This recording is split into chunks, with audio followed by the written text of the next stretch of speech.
Hello friends, मेरे digital classes में आप लोग का बहुत बहुत फिर से नए सेशन में स्वागत करता हूं। तो आज है 14 मार्च। 14 मार्च से जितने भी करंट अफेयर्स के क्वेश्चन बनेंगे यहाँ से हम कवर करेंगे। कोई भी एग्ज़ाम के आप जैसे प्रिपरेशन कर रहे होंगे, एसएससी, रेलवे, यूपीएससी, कोई भी स्टेट का एग्ज़ाम हो, सेंट्रल गवर्नमेंट का एग्ज़ाम हो, तो मतलब सभी एग्ज़ाम के लिए करंट अफेयर्स बहुत ही ज़्यादा इंपॉर्टेंट होता है। तो चलिए स्टार्ट करते हैं सेशन को। पहले बार आए हैं चैनल को सब्सक्राइब करके रख लीजिएगा ताकि नोटिफिकेशन जो है आप तक पहुंच पाए। तो आज का पहला क्वेश्चन देखते हैं। हाल ही में जो केंद्रीय मंत्री नारायण राणे ने किस राज्य में एमएसएमई प्रौद्योगिकी केंद्र की आधारशिला रखी है? महाराष्ट्र, राजस्थान, आंध्र प्रदेश या इनमें से कोई नहीं। तो एमएसएमई इसका मतलब केंद्रीय सूक्ष्म लघु और मध्यम होता है इसका। तो हाल ही में इसके जो उद्योग मंत्री हैं श्री नारायण राणे, इन्होंने जो महाराष्ट्र के सिंधुदुर्ग, याद रखिएगा, महाराष्ट्र के जो सिंधुदुर्ग में इन्होंने एमएसएमई जो प्रौद्योगिकी केंद्र की आधारशिला इन्होंने रखे है। और इसी अवसर पर इन्होंने सिंधुदुर्ग जो औद्योगिक महोत्सव और स्वरोजगार कॉन्क्लेव का भी इन्होंने उद्घाटन किया गया है। तो एक तरह के यहाँ पे छोटे छोटे जो बिजनेस करते हैं, यहाँ पे जो है रोड में ठेला वगैरह लगाते हैं, इनको एक तरह के उनके रोजगार को आय बढ़ाने के लिए इस तरह के यहाँ पे जो इन्होंने प्रौद्योगिकी केंद्र के आधारशिला रखी गई है महाराष्ट्र के जो केंद्रीय मंत्री हैं नारायण राणे के द्वारा। तो इसको याद रखिएगा। तो इसका ये ऑप्शन करेक्ट आंसर हो जाएगा। अगर महाराष्ट्र की बात करें, यहाँ की राजधानी है मुंबई। एकनाथ शिंदे वर्तमान में यहाँ के मुख्यमंत्री हैं। तो इसको याद रखिएगा। चलिए अगला क्वेश्चन देखते हैं। हाल ही में किसने द कॉन्स्पिरेसी नामक पुस्तक का अनावरण किया गया है? शेख हसीना, अमित शाह, गोडबया राजपक्षे या इनमें से कोई नहीं। तो इसका जो करेक्ट आंसर हो जाएगा गोडबाया राजपक्षे, इसका करेक्ट आंसर हो जाएगा। तो गोडबाया राजपक्षे कौन है जी? तो गोडबाया जो राजपक्षे है, ये जो है जो यहाँ के जो है अभी वर्तमान ये जो है पहले यहाँ के राष्ट्रपति थे श्रीलंका के। अब जो इनको जो है इस्तीफा देना पड़ा था। तो ये जो पुस्तक में ये जो उनके जो एक पुस्तक है द कॉन्स्पिरेसी नामक पुस्तक, इसका अनावरण इन्होंने किया है, जिसमें गोडबाया राजपक्षे ने जो अपनी किताब में जो है खुलासा इस बुक में किया गया था। भारत ने जो है श्रीलंका के जो राष्ट्रपति पद पर इन्होंने बने रहने के लिए बहुत सारे जोर दिया था। आर्थिक स्थिति को सुधारने के लिए जो है एक तरह के यहाँ पे वित्तीय सहायता भी भारत के द्वारा, तो मतलब एक तरह का भारत के जो है जितने भी इम्पोर्टेंट जो सपोर्टिंग श्रीलंका के जो है मतलब जो है देश में जो है बहुत सारा योगदान रहा है भारत के बारे में। तो इसको खास करके यहाँ पे जो है एक तरह का जो सहायता के बारे में जो है अर्थव्यवस्था को इसमें जो कितना सुधार हुआ है, क्या इंपॉर्टेंट रहा भारत के, इस तरह की द कॉन्स्पिरेसी नामक पुस्तक का जो अनावरण इन्होंने किया गया है। और इनको जो है इस्तीफा देना पड़ा था कुछ कारणों से। यहाँ पे विवादित चल रहे थे इनका जो है राजनीतिक, तो इनको जो है मालदीव मतलब ये जो है छोड़ के चले गए थे। 3 मुद्दों को लेके हवाई चल रही थी। इसी वो ये जो है जो बात को यहाँ पे जो है क्लियर करने के लिए जो है इनकी जो पुस्तक है द कॉन्स्पिरेसी नामक पुस्तक इन्होंने अनावरण जो है इस पुस्तक के मोचन इन्होंने किया।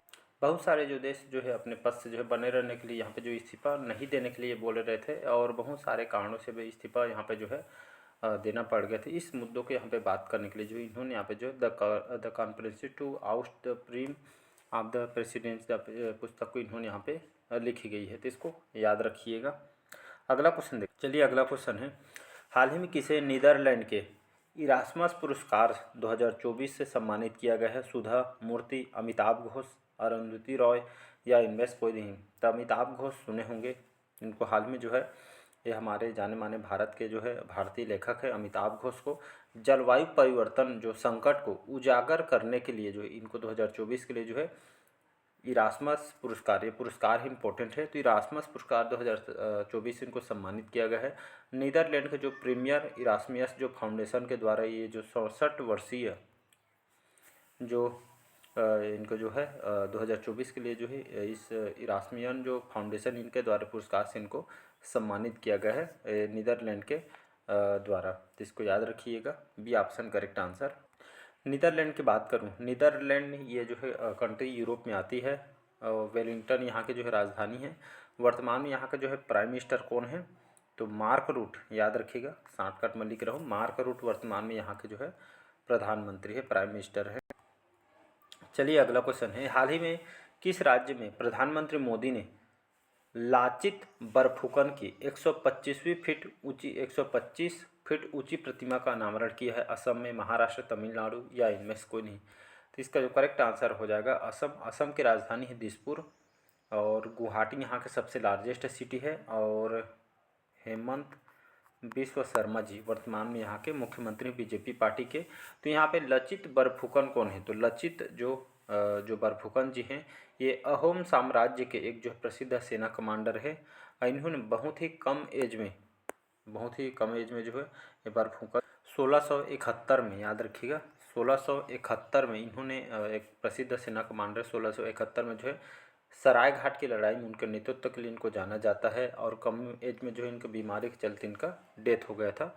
बहुत ही शक्तिशाली शासक था और मुगल सेना द्वारा असम को वापस लेने के लिए जो है बहुत सारे जो है यहाँ पे प्रयास इन्होंने किया गया था। जो है यहाँ पे मुगलों को यहाँ पे जो है इन्होंने विफल कर दिया गया था। तो बहुत सारे जो है इनके द्वारा काम किए गए, तब से जो है इनके जो है इनको याद की जाती है। और 49 एज के में जो है बीमारी के कारण इनके मृत्यु हो जाती है। तो हाल ही में जो हमारे प्रधानमंत्री मोदी ने 125 फीट ऊंची प्रतिमा का जो है इनका जो है असम में इनका अनावरण यहाँ पे किया गया मूर्ति का।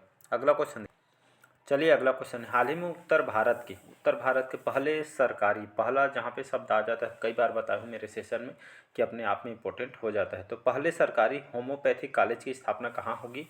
मनाली में, शिमला में, कठुआ में या इनमें से कोई नहीं। तो इसका जो जम्मू कश्मीर का जो कठुआ जिला है, कठुआ जो है जम्मू कश्मीर जो कठुआ जिला में यहाँ पे जो है उत्तर भारत के पहले सरकारी होम्योपैथिक कॉलेज की स्थापना किया जाएगा।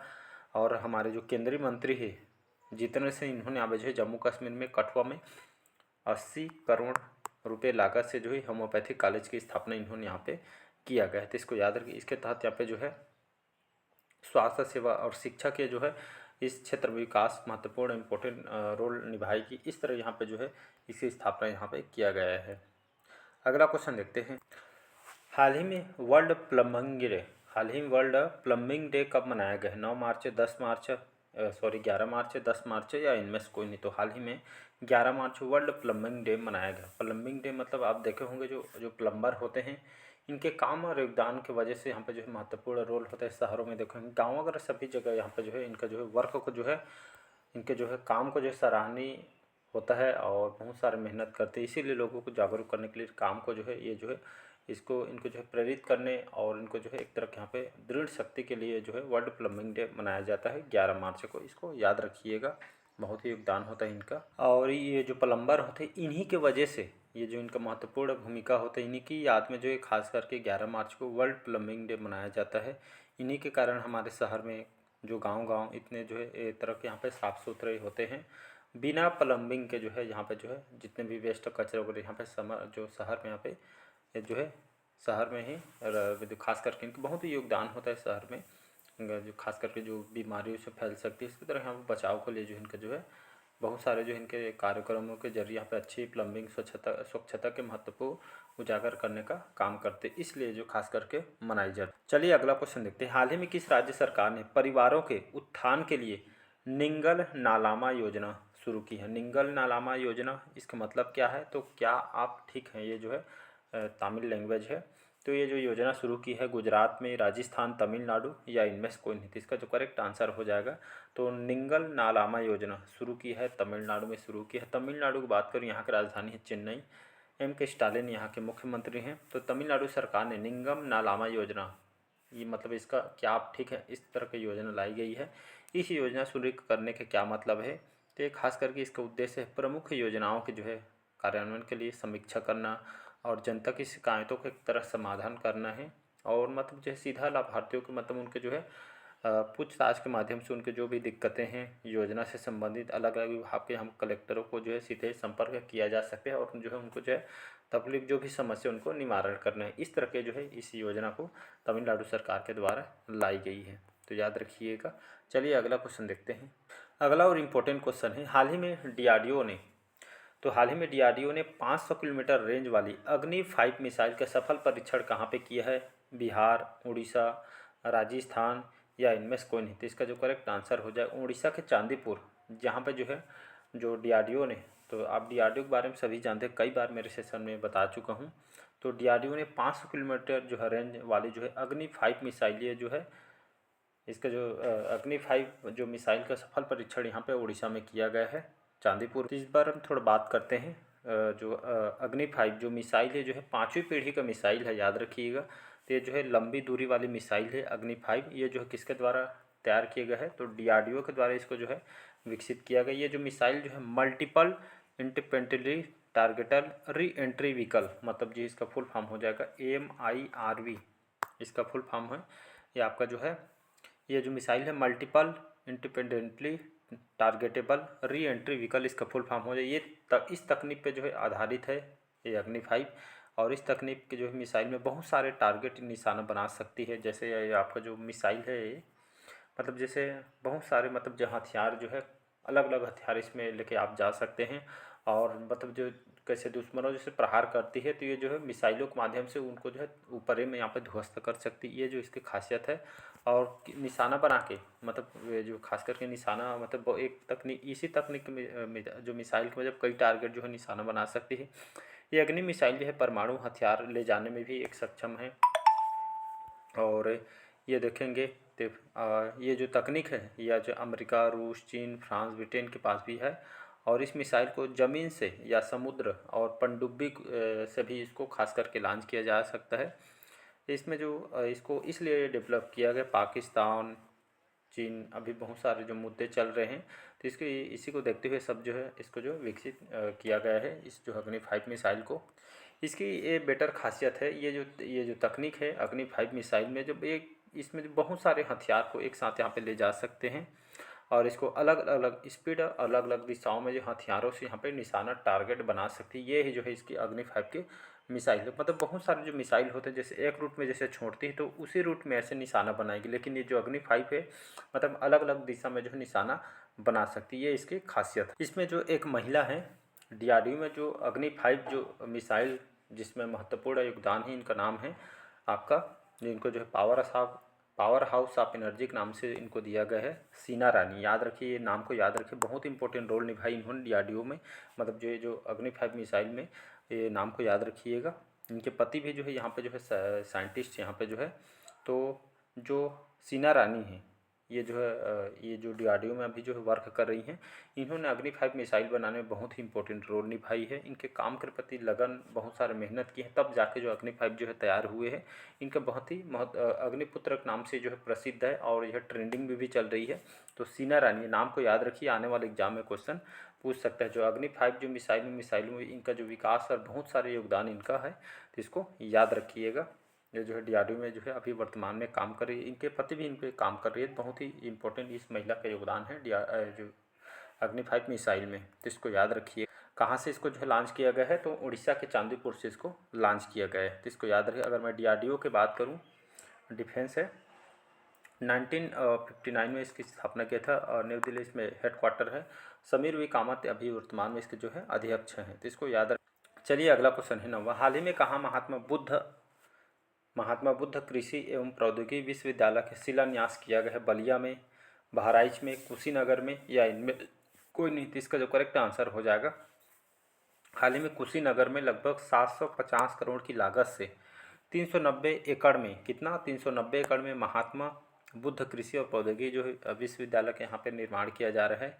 और इसके लिए 150 करोड़ रुपये के जो है ये जो है प्रावधान किया गया है। और ये जो नरेंद्र मोदी जी द्वारा इस कृषि विद्यालय की जो है आधारशिला रखने का इन्होंने कार्यक्रम किया गया था।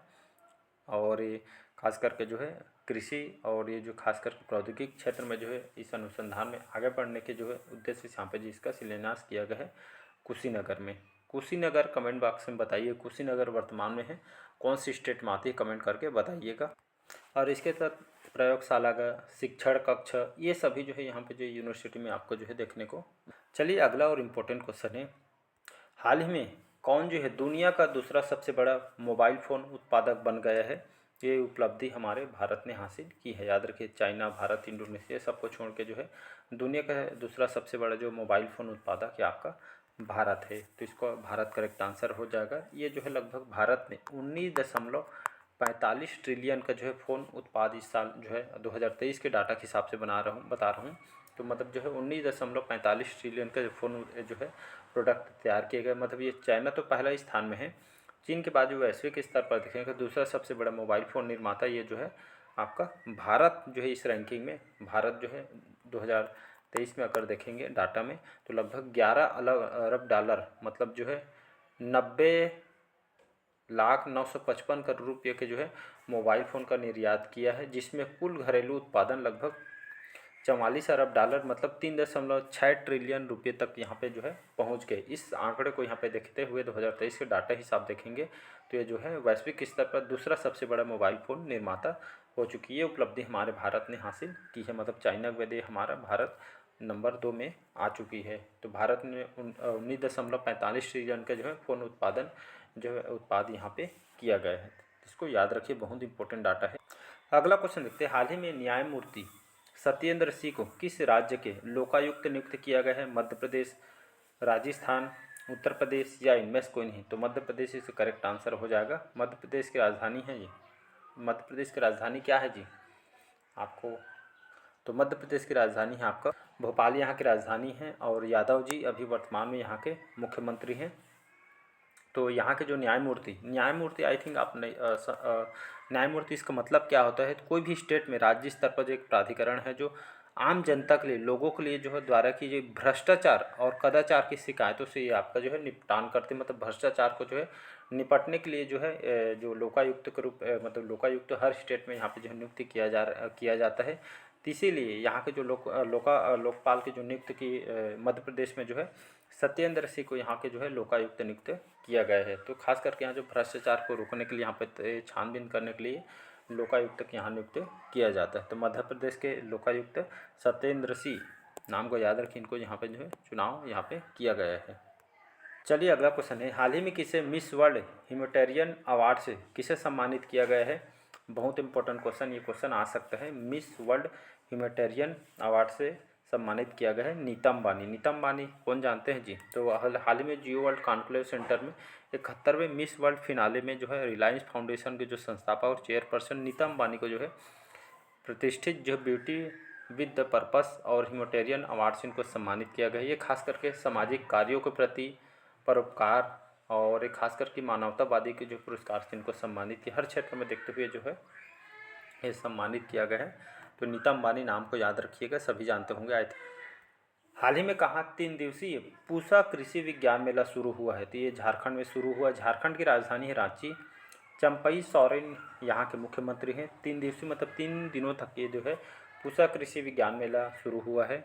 पूसा कृषि विज्ञान मेले में लगभग 50 सूचनात्मक स्टॉल लगे हैं, जिनका उद्देश्य किसानों को जो है सरकारी योजनाओं, जितने भी गवर्नमेंट की स्कीम वगैरह है और कृषि के क्षेत्र में प्रगति के बारे में एक तरह का लोगों को और कृषक को यहाँ पर एक तरह यहाँ पर जो है जागरूक करना है। कृषि के क्षेत्र में नई नई जो फसल और यहाँ पे जो है कैसे फसल के बारे में एक तरह के यहाँ पे जो है प्रगति के बारे में शिक्षित करने इसका मेन उद्देश्य है। तो इसको याद रखिएगा, कृषि के क्षेत्र में उद्यमिता को बढ़ाने के लिए जो है इसको बनाया गया इस मेला को। तो झारखंड याद रखिएगा। अगला क्वेश्चन देखते हैं। चलिए अगला क्वेश्चन देखते हैं, हाल ही में प्रधानमंत्री मोदी ने असम और किस राज्य को जोड़ने वाली जो सेना टनल, याद रखें सेना टनल का उद्घाटन किया गया है? मणिपुर, मिजोरम, अरुणाचल प्रदेश या इनमें से कोई नहीं? इसका अरुणाचल प्रदेश करेक्ट आंसर हो जाएगा। तो प्रधानमंत्री मोदी ने असम और कौन से राज्य, दूसरा अरुणाचल प्रदेश, यहाँ पे लिख देता हूँ असम और आपका अरुणाचल प्रदेश। ये ऐसे याद रखेंगे तो याद हो जाएगा। असम और एक राज्य है अरुणाचल प्रदेश, ये दोनों राज्यों को जोड़ने वाली जो टनल कौन से है? तो ये सेना टनल। याद रखें सेना टनल का उद्घाटन कहाँ किया गया है? अरुणाचल प्रदेश में किया गया। ये जो सेला जो सुरंग है लगभग 3,000 मीटर की ऊंचाई पर एक सड़क सुरंग है, जो असम में गुवाहाटी और अरुणाचल प्रदेश के जो तवांग के बीच जो है हर मौसम में कनेक्टिविटी सुनिश्चित करेगी।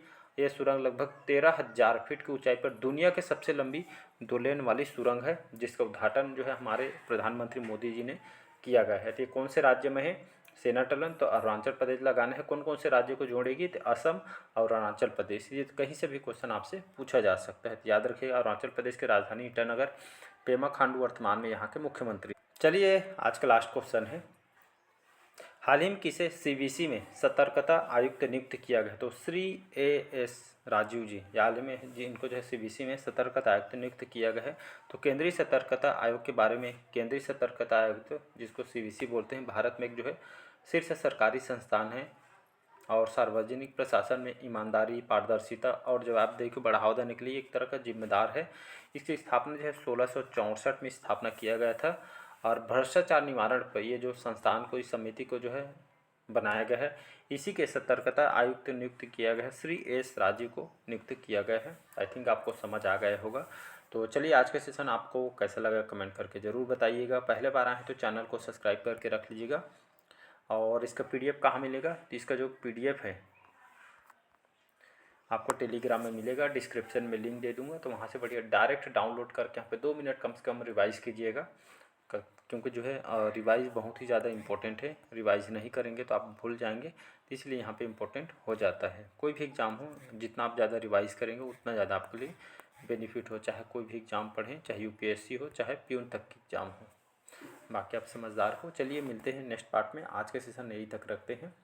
अच्छा लगे तो चैनल को लाइक, शेयर, सब्सक्राइब कीजिएगा। Thank you.